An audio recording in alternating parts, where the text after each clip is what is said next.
As each of us play a critical role in protecting assets, people, and information of organization, so there are some factors which need to be considered whenever we are dealing day-to-day uh, activities, and there are some factors which need to be considered, monitoring local developments, and if any incident or any impact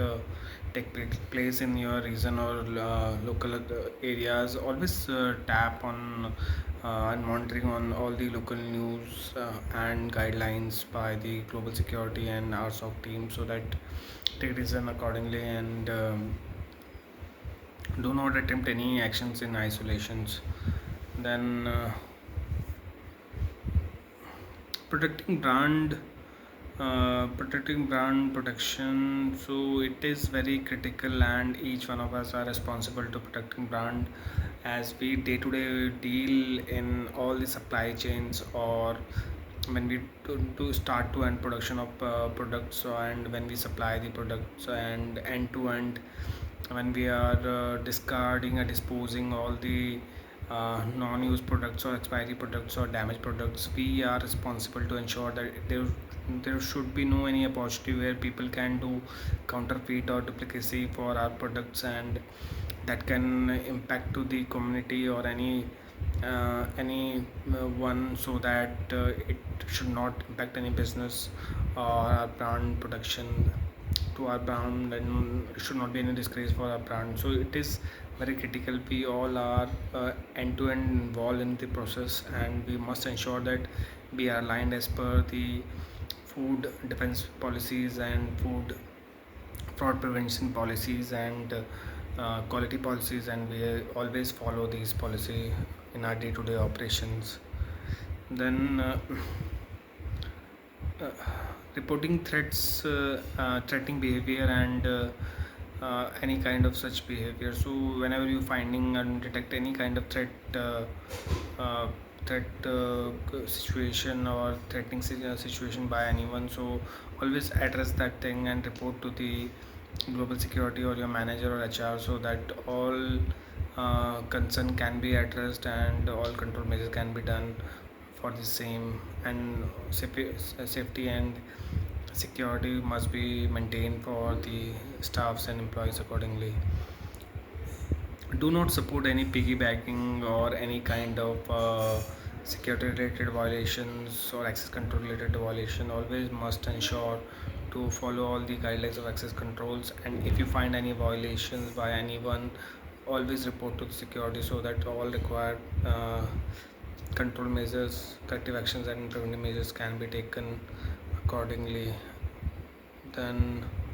if you find any tailgating or any kind of access control violation, always report to the security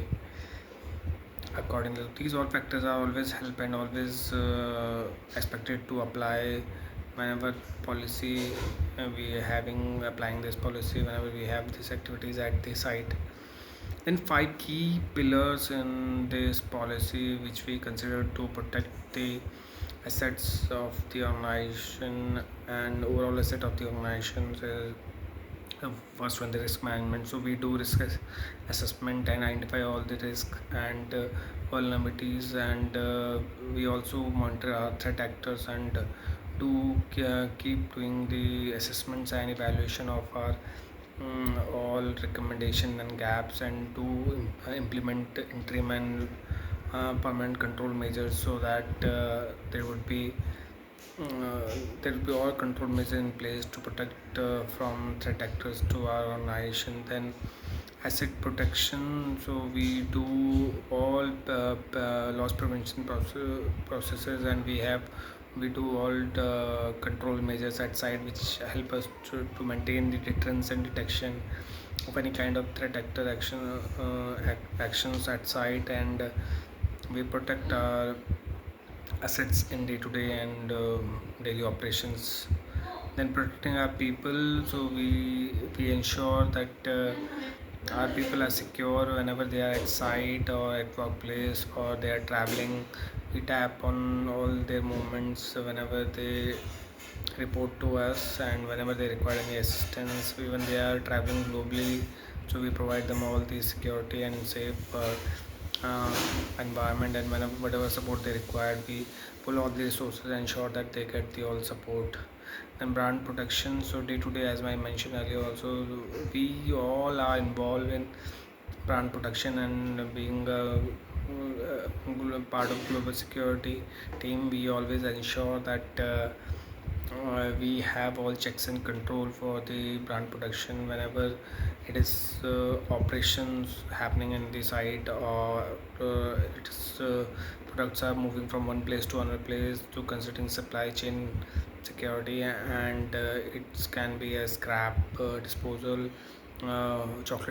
scrap disposal, or product scrap disposals. End to end, we ensure that there should be no any possibility of counterfeit uh, attempts, and there should not be any misuse of our product which can impact our brand and brand image and overall market value.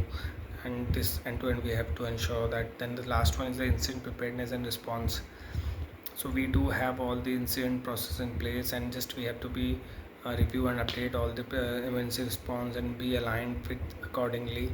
And like example of SSMT team, we have special situation management team we have at all sites. And we do also, there's also a yearly training by the quality team also for that. So all these control measures, we have to ensure the updated and readiness, and we are aligned accordingly. So these all factors are very important to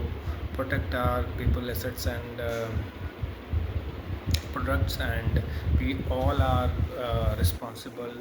to manage and protect this and maintain these controls at sites.